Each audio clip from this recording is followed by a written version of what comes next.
Everyone, welcome to the excellent mentors. आज हम लोग एसएमसी का पेपर सॉल्व करेंगे। ये क्लास 8 का पेपर है, दैट इज फ्रॉम 2022 एंड 23 का। तो इसमें सबसे पहला क्वेश्चन जो है वो है, name the following the fluid present in the central canal of the spinal cord. तो स्पाइनल कॉर्ड में कौन सा फ्लूइड प्रेजेंट रहता है? सेरेब्रोस्पाइनल फ्लूइड प्रेजेंट रहता है, जिसे हम CSF भी कहते हैं। देन सेकेंड क्वेश्चन है, the when that collects the blood from the heart muscle. हमारे हार्ट मसल से कौन सी ऐसी वेन होती है जो ब्लड कलेक्ट करती है? That is coronary sinus. Third question है, the valve which guards the opening between the left auricle and the left ventricle, that is bicuspid या माइट्रल वाल्व भी उसे कहते हैं। फिर फोर्थ क्वेश्चन है, the vaccine for typhoid. Typhoid vaccine जो होती है वो टाइफाइड को क्योर करने में बहुत ही अच्छी है। The protozoan that causes malaria. तो मलेरिया कौन सा प्रोटोजोन कॉज करता है? That is Plasmodium. The next question है, give a biological term for each of the following. Rapid forceful beating of the heart. तो इसे क्या कहते हैं? टैकीकार्डिया कहते हैं। The second question है, the receiving chamber of the heart. Receiving chambers of the heart is the atria या atrium भी कहते हैं। Then third question है, automatic actions which do not involve brain. जिस actions में हमारे brain की involvement नहीं रहती है उसको क्या कहते हैं? That are reflexes. Fourth question है, the power to resist and overcome infection as provided by the immune system. तो हमारा immune system हमें क्या provide करता है जिससे कि हम किसी भी disease के against fight कर सकते हैं? That is immunity. Immunity हमें देता है, ठीक है। The carriers of specific germs. कौन से ऐसे स्पेसिफिक जर्म्स के कैरियर्स को क्या कहते हैं? That is called the vectors. The next question है, choose the correct option. MCQs based question है। तो सबसे पहला क्वेश्चन इसमें क्या है? The valves located at the point of origin of aorta from the left ventricle. Left ventricle से कौन सा होता है पॉइंट ऑफ ओरिजिन? तो इसे कहते हैं aortic semilunar valve. Second question है, dash is also known as the break bone fever. Break bone fever किससे होता है? डेंगू। थर्ड क्वेश्चन है, consumption of tobacco leads to. Tobacco का कंजम्पशन से क्या हो सकता है? डैमेज ऑफ लिवर हो सकता है, लॉस ऑफ विजन हो सकता है, चेंजिंग मूड एंड टेम्पर हो सकता है, या कफ एंड इरिटेशन हो सकती है। तो इसका आंसर है बी, लॉस ऑफ विजन हो सकता है। ओके, देन नेक्स्ट क्वेश्चन है, which of the following is a non communicable disease. Non communicable disease कौन सी हो सकती है इनमें से? ए, बी, सी और डी। इनमें से कौन सी नॉन कम्युनिकेबल है? The answer is C. Fifth है, the development of antibiotics begin with the discovery of penicillin by. किसने पेनिसिलिन की डिस्कवरी करी थी? तो ये थे sir Alexander Fleming. The next question आता है, match the following. Match the following में सबसे पहले कॉलम ए है। कॉलम 1 में आएगा first question dengue, then measles, blood group O, blood group AB and then chikungunya. तो इसमें क्या आंसर्स हो सकते हैं? डेंगू किससे होता है? तो डेंगू होता है अल्फा वायरस से। मीजल्स, मीजल्स किससे हो सकता है? रूबोला वायरस से हो सकता है, sorry D. Blood group O, blood group O क्या होता है? That is the universal donor. Blood group AB क्या होता है? That is the universal acceptor. Then chikungunya क्या होता है? चिकनगुनिया जो होता है वो बार्बो वायरस से होता है। तो option number E is the correct answer. Then the next question is, change the underlined word or words to correct the given statement. The first question is, the heart is covered by pleura membrane. नहीं, तो answer इसका क्या होगा? Correct होगा pericardial membrane. Then second is, sinoarterial node is situated in the wall of left ventricle. No, the correct answer is right atrium. Third आता है, Aedes aegypti is a vector for malarial parasite. No, it is the anopheles mosquito. फिर आता है, cerebrum is the lowest part of the brain. No, cerebellum is the lowest part of the brain. The sense organ have a special cell called erectors? No, it is called the receptors. Then next question है identify the following structures from their function.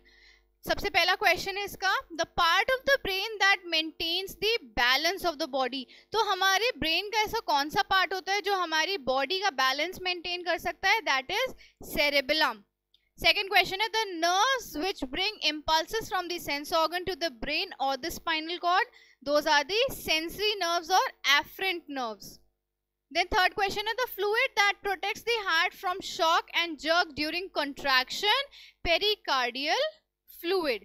Fourth question is the artery which carries oxygenated blood from the left ventricle to the whole body, it is the aorta.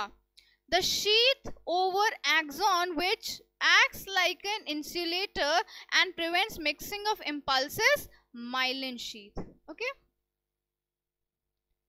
Then the next question is fill in the blanks. There are 31 pairs of spinal nerve. Then spinal cord is protected by the vertebral column.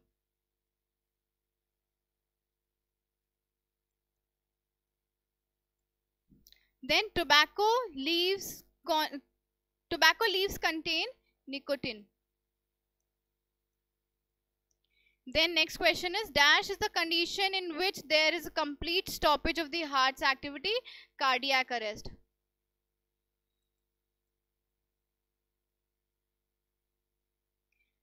Malaria can be prevented by taking anti-malarial drug like chloroquine.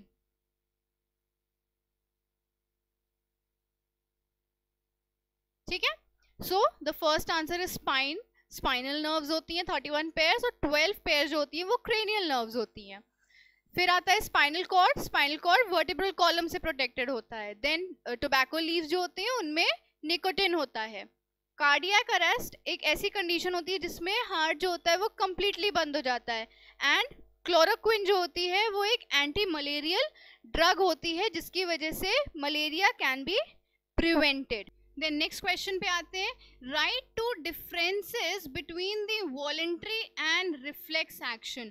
तो voluntary actions कौन से होते हैं जो हमारी will के according होते हैं, एंड रिफ्लेक्स एक्शन जो इनवॉलेंट्री एक्शंस होते हैं। तो सबसे पहला क्या होता है, कॉन्शियस कंट्रोल।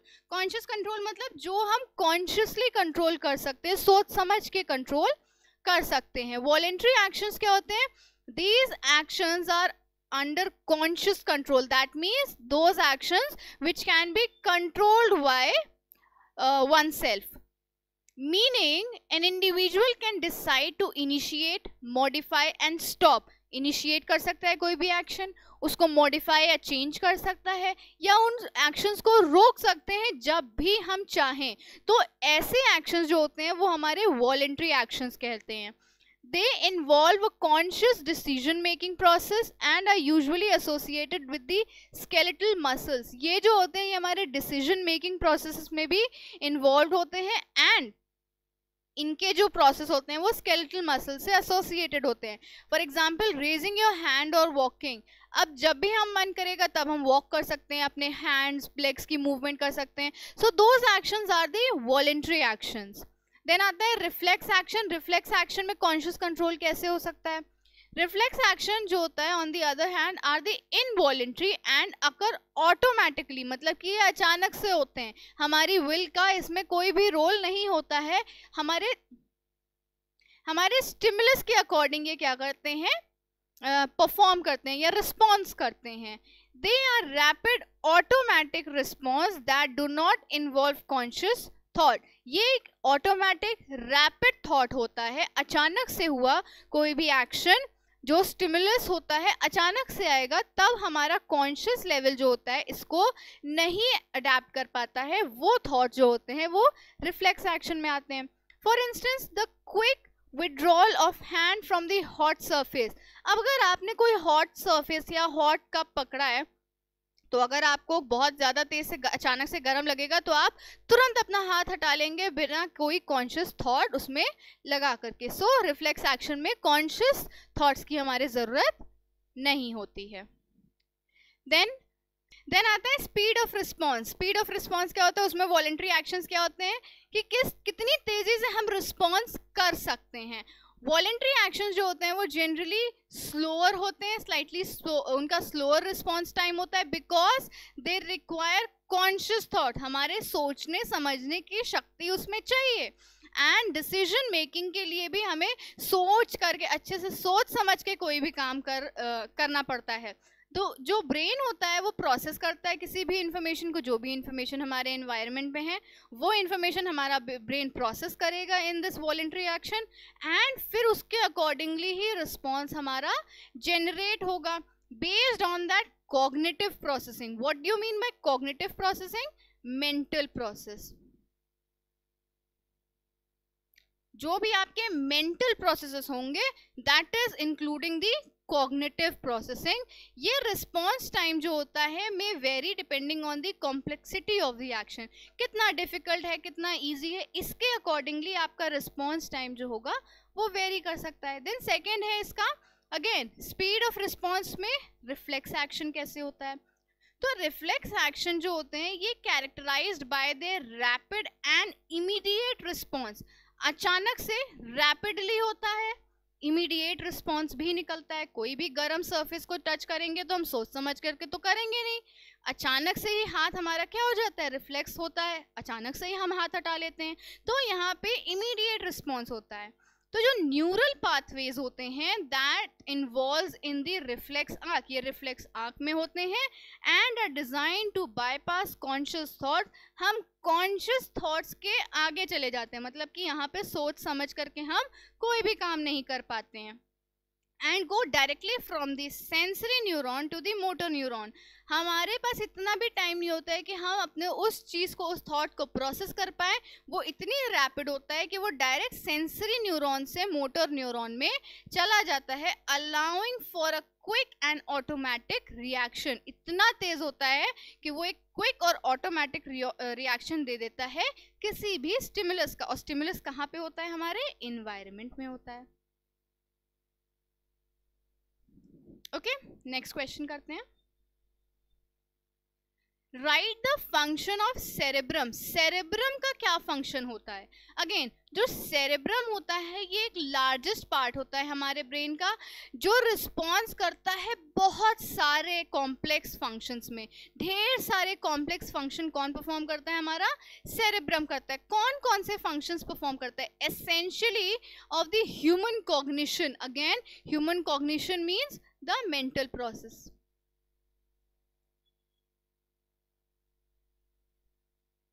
मेंटल प्रोसेसेस जितने भी होते हैं, हमारे सोचने की, समझने की जितनी भी चीज़ें होती हैं वो हमारा ह्यूमन कॉग्निशन करता है, और उसी के अकॉर्डिंग जो हमारा बिहेवियर निकलता है वो भी ये सेरेब्रम ही कंट्रोल करता है। It plays a central role in the intelligence. हमारे कितनी ज़्यादा हम इंटेलिजेंट हैं उसको भी ये एड्रेस करता है।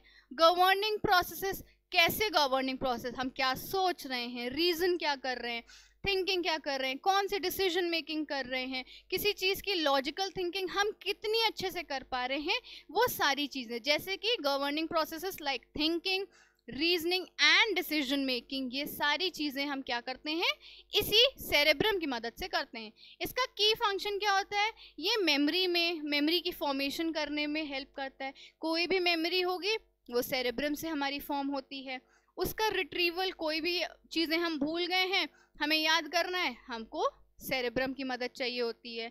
सेंसरी प्रोसेसिंग करते हैं from various sense organs, voluntary Motors control and language processing. ये लैंग्वेज प्रोसेसिंग में भी हमारे हेल्प करता है, एंड इमोशनल रेगुलेशन करता है। हमारे इमोशंस को भी ये सेरेब्रम कंट्रोल करता है।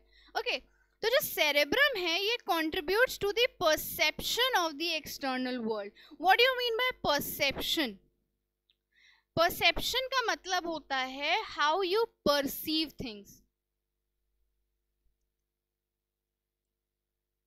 परसीव मतलब आपके देखने का नजरिया, आप किस तरीके से अपने आसपास के एनवायरनमेंट को देख रहे हो, that is your perception.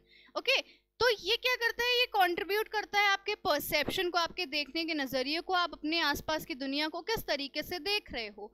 And awareness करता है सेल्फ की and surroundings and overall consciousness It intricates neural networks allow from the integration of the information and execution of the wide range of cognitive and motor activities, making it a crucial hub for the higher mental function. Now, अब ये करता क्या है?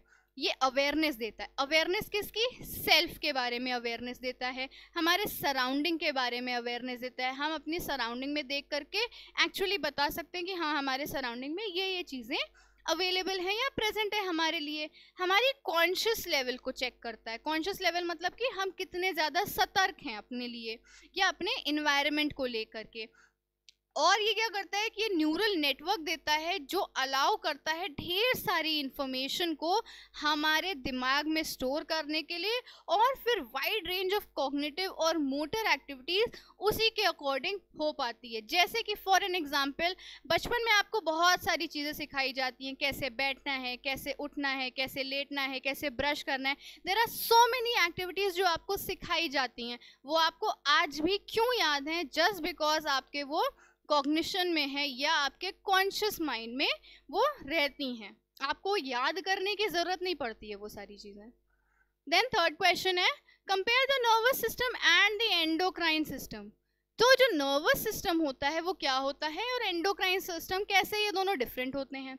ये दो interconnected system होते हैं, आपस में बहुत हद तक जुड़े हैं, येट दे आर बहुत ज़्यादा अलग अलग हैं. क्यों? कम्युनिकेशन सिस्टम्स हैं इन दी ह्यूमन बॉडी. ये दोनों ही बहुत ही इंपॉर्टेंट हैं बट बहुत ज़्यादा अलग हैं. collectively ensuring the coordination of the various physiological processes to maintain homeostasis. homeostasis मतलब बैलेंस. मतलब क्या होता है इसका मतलब होता है कि ये दोनों सिस्टम जो होते हैं हमारी बॉडी में सिर्फ इसीलिए प्रेजेंट होंगे क्योंकि ये एक बैलेंस बना करके चले. अगर ये बैलेंस नहीं बनेगा तो हमारी बॉडी क्या होगी? बहुत ही ज़्यादा इरेगुलरली वर्क करेगी. तो कैसे होता है? सबसे पहले होता है जो नर्वस सिस्टम होता है वो प्राइमरली रिलीज करता है electrical impulses transmitted along with the nerve fibre to convey information rapidly. Nervous system में क्या होता है? नर्वस सिस्टम में न्यूरॉन्स होते हैं. न्यूरॉन क्या है? न्यूरॉन एक नर्व सेल होता है. ये नर्व सेल क्या करता है? ये नर्व सेल हमारी इंफॉर्मेशन को पास ऑन करता है हमारे मोटर ऑर्गन से सेंस ऑर्गन, सेंस ऑर्गन से मोटर ऑर्गन. तो ये इंफॉर्मेशन जो होती है ये कन्वे होती है बहुत ही रैपिडली या बहुत जल्दी होती है. तो ये जो मोड ऑफ कम्युनिकेशन है ये अलाउ करता है इमीडिएट रिस्पॉन्स को. हम अपना दिमाग नहीं लगाते किसी भी चीज़, कोई भी सोचने में. जैसे कि कोई भी अगर रिस्पॉन्स आया है, कोई भी स्टिमुलस से अगर हमें कोई भी चीज़ मिली है, कोई मैसेज मिला है, तो ऐसे एक्शन में हम अपना दिमाग नहीं लगाएंगे. बिना दिमाग लगाए कोई भी थॉट बिना रिस्पॉन्स मतलब बिना रिस्पॉन्स के हम जनरेट करेंगे तो वो इसमें होता है. क्विक होता है, स्टिमुलस के अकॉर्डिंग होता है, facilitating quick and precise action. Quick होता है और बहुत ही एक्यूरेट होता है, सच एज मसल कॉन्ट्रैक्शन और रिफ्लेक्स आर्क. मतलब कि इसमें हम क्या करते हैं, ये इनवॉलेंट्री हो जाता है, वॉलेंट्री ना रह करके. देन आता है न्यूरोट्रांसमीटर्स जो होते हैं सिनेप्सिस के टाइम पे मीडिएट करते हैं द ट्रांसफर ऑफ सिग्नल्स. एक न्यूरॉन से दूसरे न्यूरॉन में ये सिग्नल ट्रांसफर करेंगे between the nerve cell, ensuring localise and specific effects. उसके क्या होंगे? लोकलाइज और स्पेसिफिक इफेक्ट्स होते हैं. देन आता है एंडोक्राइन सिस्टम. अब एंडोक्राइन ये तो था नर्वस सिस्टम का, अब आता है एंडोक्राइन सिस्टम. एंडोक्राइन सिस्टम क्या करता है? एंडोक्राइन सिस्टम जो होता है वो कम्युनिकेट करता है किसके थ्रू? हॉर्मोन्स के through. There are various hormones जो एंडोक्राइन सिस्टम से ही रिलीज होते हैं. ये केमिकल मैसेंजर्स होते हैं जो एंडोक्राइन ग्लैंड रिलीज करते हैं ब्लड स्ट्रीम में. तो जो ये मोड ऑफ कम्युनिकेशन होता है ये कंपैरेटिवली स्लोअर होता है with responses occurring over seconds two minutes. इसके जो रिस्पॉन्सेज होते हैं ये वेरी करते हैं from over seconds two minutes तक ये रिस्पॉन्स वेरी करेंगे. But it enables a more prolonged and systematic influence. But इसके जो भी रिस्पॉन्सेज होंगे, जो भी एक्टिविटीज होंगी, इसकी काफी ज्यादा लंबे समय तक के लिए होंगी और एक सिस्टमैटिक वे में होंगी. ओके. हार्मोन्स जो होते हैं ये इफेक्ट करते हैं टारगेट सेल को. मतलब जिस टारगेट को इन्हें स्पेसिफाई करना होता है, उसी पे जाकर के ये ट्रिगर होते हैं. And possessing specific receptors and their actions persist until they are degraded or removed from the circulation. तो ये क्या करते हैं, जब तक इनकी जरूरत होती है ये ब्लड स्ट्रीम में हॉर्मोन्स को रिलीज करते रहेंगे. तो ये जो सिस्टमैटिक नेचर होता है इनका, वो अलाउ करता है एंडोक्राइन सिस्टम को, जिससे कि वो रेगुलेट कर सकते हैं फिजियोलॉजिकल प्रोसेसेस साइमल्टेनियसली, मतलब साथ साथ ये सारी चीजें चलती रहती हैं. Then next question है, draw a labeled diagram of a nerve cell. nerve cell का एक labeled diagram हम बनाते हैं. सबसे पहले हम बनाएंगे इसकी सेल बॉडी.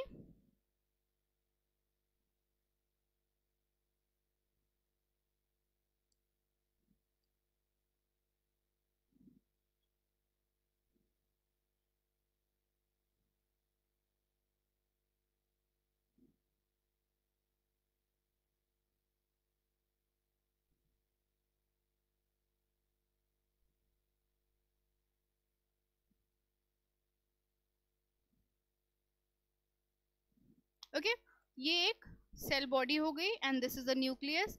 इसमें साइटोप्लाज्म है. These are the dendrites. This is the axon. इसमें माइलिन शीथ है.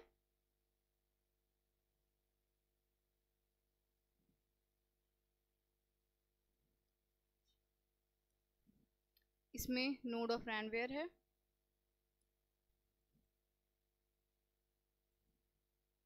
इसमें डेंड्राइट्स भी हैं, डेंड्रॉन्स भी हैं.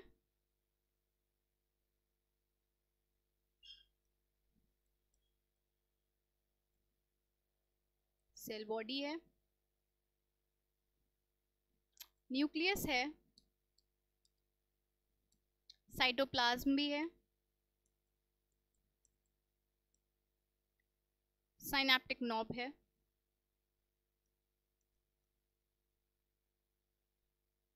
ओके,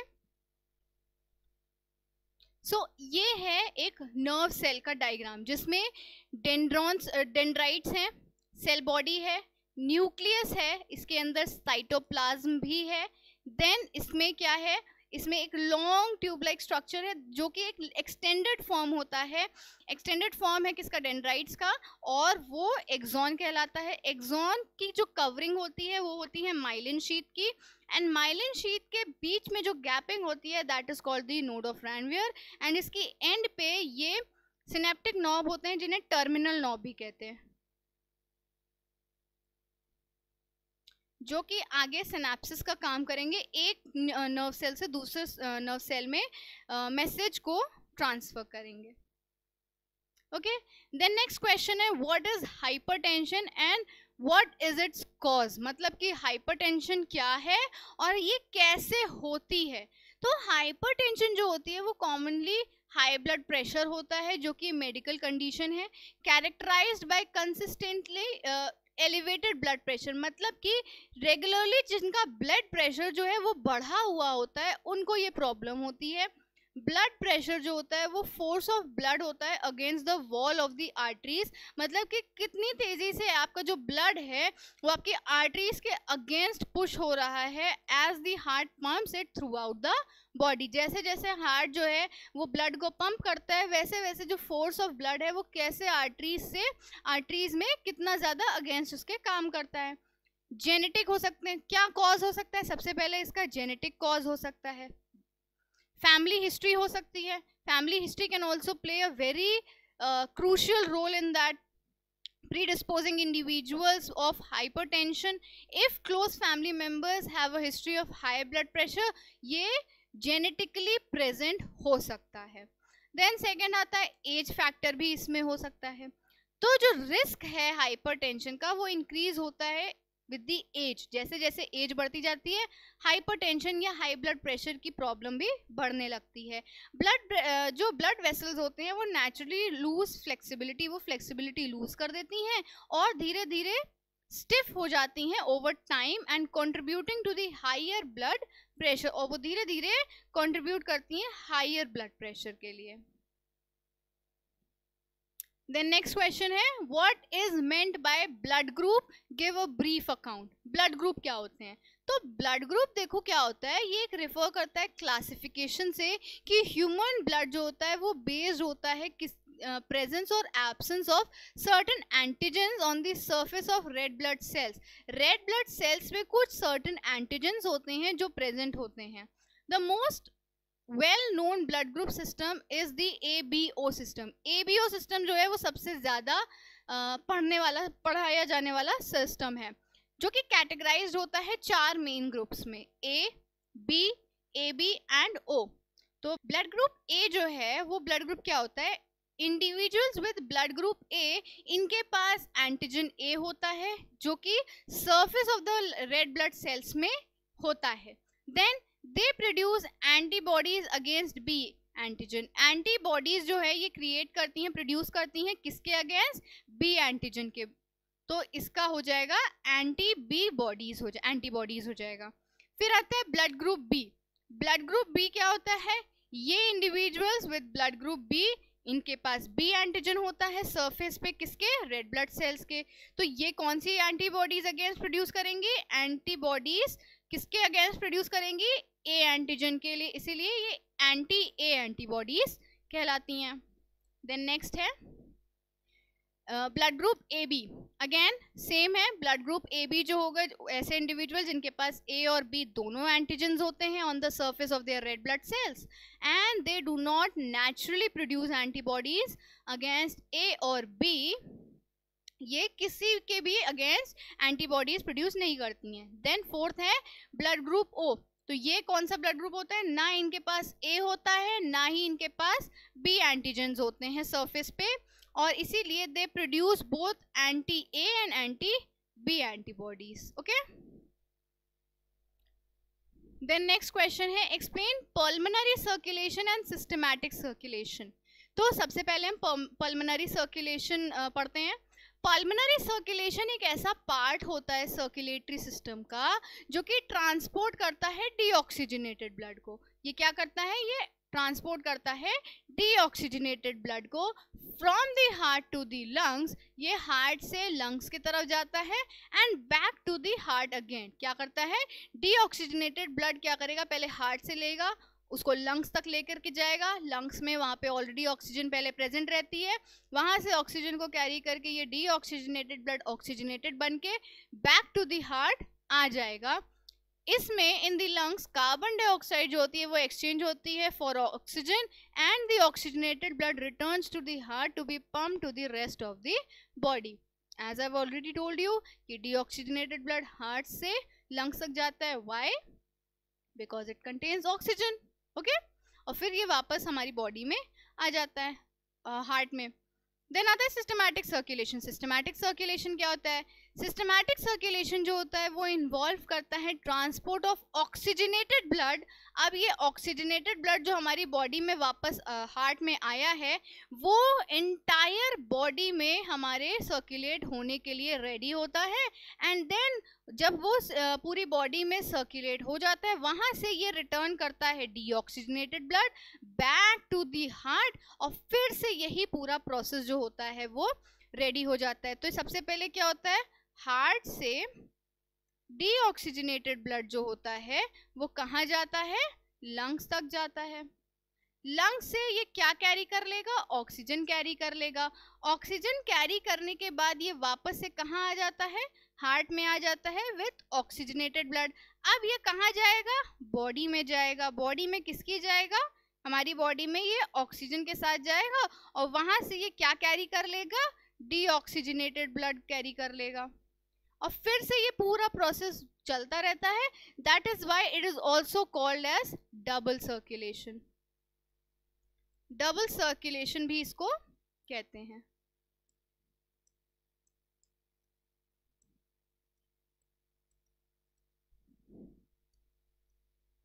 ओके, सो ये डबल सर्कुलेशन होता है। देन नेक्स्ट क्वेश्चन आता है what is basis of immunization. Immunization का बेस क्या होता है, इम्यूनाइजेशन हमारी बॉडी में क्यों जरूरी होता है? सो इसका मतलब है it lies in the body's natural ability to defend itself. ये हमारी नेचुरल एबिलिटी होती है हमारी बॉडी की, जिससे कि हम इसको डिफेंड कर सकते हैं, अपने आप को डिफेंड कर सकते हैं। किससे? फ्रॉम द हार्मफुल बैक्टीरियाज या हार्मफुल पैथोजन जैसे कि बैक्टीरिया एंड वायरसेस। इम्यूनाइजेशन जो होता है इसको वैक्सीनेशन भी कहते हैं, और ये इन्वॉल्व करता है introducing a harmless form of pathogen जो हमारी बॉडी में डाला जाता है, जिसकी इनएक्टिव फॉर्म होता है इसका, जो कि हमारी बॉडी में क्या करता है, उसके लिए एंटीबॉडीज बनाना शुरू कर देता है। This stimulates the immune system to recognize and remember the pathogen। ये क्या होता है, ये क्यों होता है? क्योंकि ये हमारे इम्यून सिस्टम को क्या कहता है कि भैया इसको याद रखना, इसको याद करके अगर ऐसा ही कोई पैथोजन हमारी बॉडी में एंटर हो जाए तो उससे हम फ्यूचर इन्फेक्शन के लिए अगेंस्ट उसके लड़ सकते हैं। Then next question है, what steps will you take to prevent and control disease? तो सबसे पहला इसका आंसर होगा वैक्सीनेशन हम करवा सकते हैं। वैक्सीनेशन किसी भी पर्टिकुलर डिजीज के लिए हो सकती है। Ensure timely and wide spread vaccination जो है वो इंडिविजुअल्स को प्रोटेक्ट कर सकती है एंड कम्युनिटीज को प्रोटेक्ट कर सकती है from vaccine preventable disease. Follow national immunization schedules and recommendations. क्या कर सकते हैं हम? नेशनल इम्यूनाइजेशन शेड्यूल्स भी और रिकमेंडेशंस को फॉलो अप कर सकते हैं। देन आता है हाइजीन प्रैक्टिस। हम हाइजीन, साफ सुथरी चीज़ों पे अपना ज़्यादा ध्यान लगा सकते हैं। Promote good hygiene practices. Hygiene अच्छी हो सकती है हमारी, and including regular hand washing. हम हैंड वॉशिंग रेगुलर कर सकते हैं। कोविड टाइम में हम लोगों ने बहुत हैंड वॉशिंग और बहुत ज़्यादा प्रिकॉशंस लिए थे, उसी तरीके से हम इससे भी कर सकते हैं with soap and water. Proper hygiene जो होती है वो स्प्रेडिंग को रोक देती है या स्लो कर देती है कंपेरेटिवली। सैनिटेशन, सैनिटेशन क्या होता है? Improve sanitation infrastructure to ensure access to clean and safe water. हम सेफ वाटर का यूज़ कर सकते हैं, प्रॉपर वेस्ट डिस्पोजल्स का यूज़ कर सकते हैं, एडिक्वेट सीवेज सिस्टम्स का यूज़ कर सकते हैं, सो दैट सैनिटेशन जो है वो मेंटेन रहे और वाटर बोर्न डिजीज जो हो वो रिड्यूस्ड रहे, जिससे कि उनका ट्रांसमिशन कम हो। देन थर्ड है हेल्थ एजुकेशन। हम कितने लोगों को ज़्यादा से ज़्यादा इस चीज़ के बारे में एजुकेट कर सकें सो दैट वो इस चीज़ में आगे स्टेप लें। Provide education on health and hygiene practice. Health and hygiene practice के लिए हम क्या कर सकते हैं?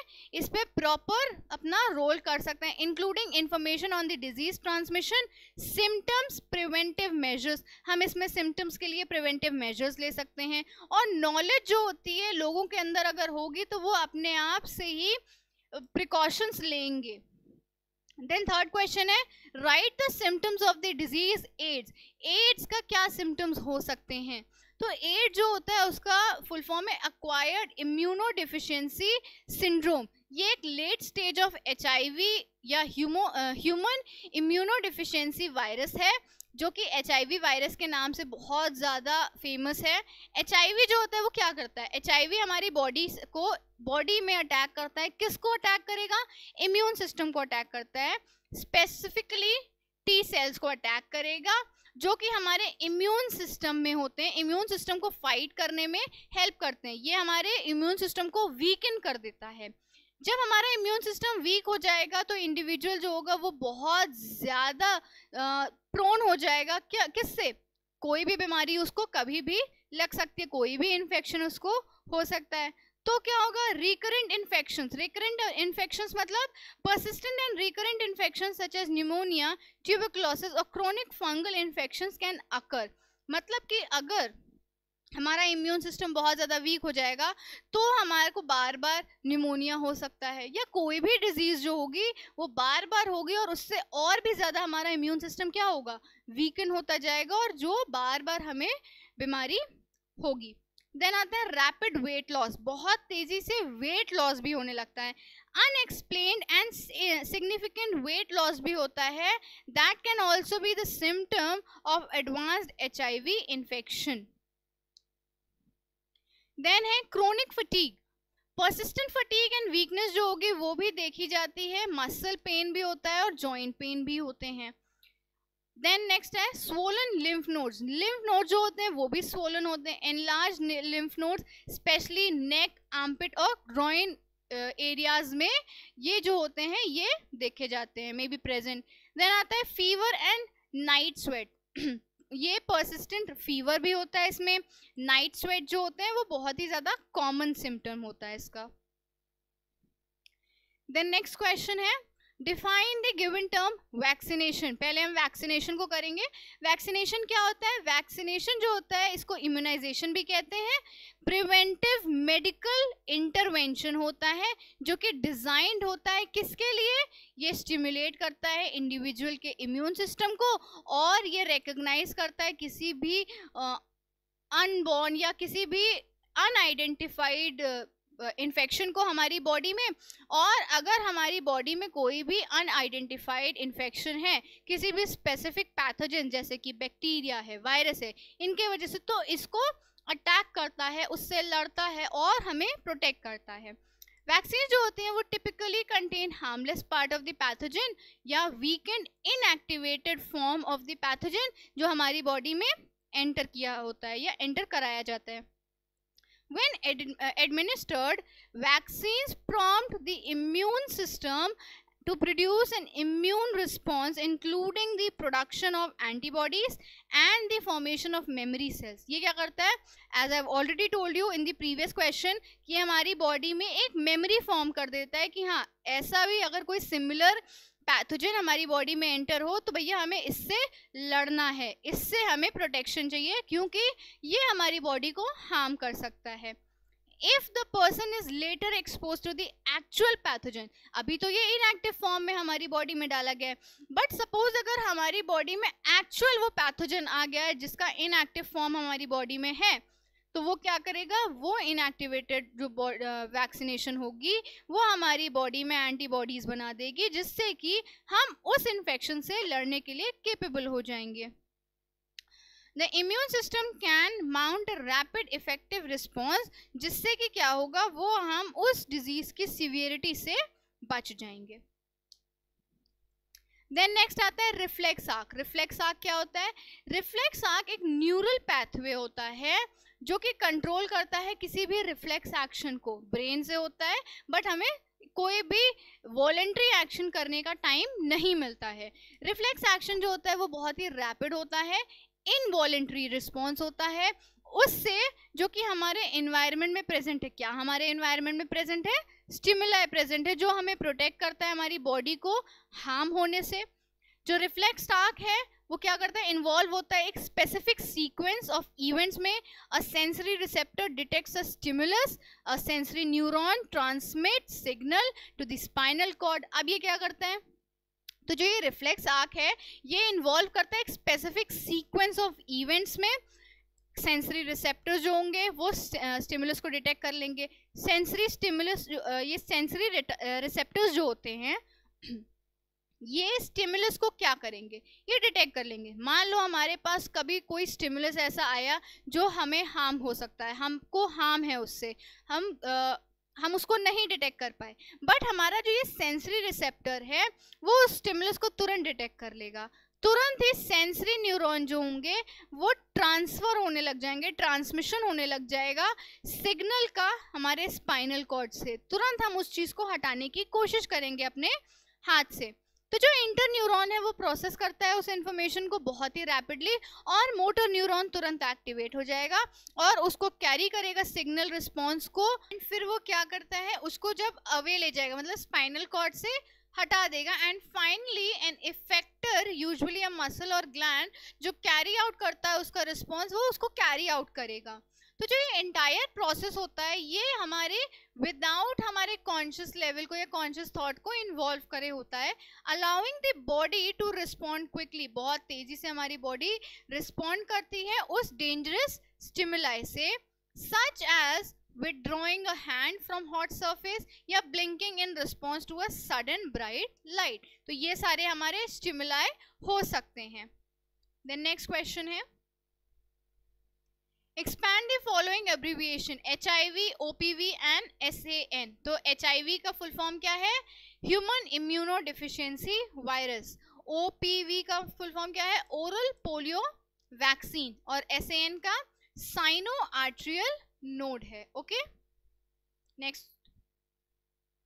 सो यहाँ पे हमारा क्वेश्चन पेपर एंड होता है। आई होप आपको ये क्वेश्चन पेपर समझ में आया हो। अगर आया हो तो please do like, share and subscribe, और कोई भी कंफ्यूजन है तो please do comment me, and मैं उसको पूरी कोशिश करूंगी सॉल्व करने की। Thank you for watching.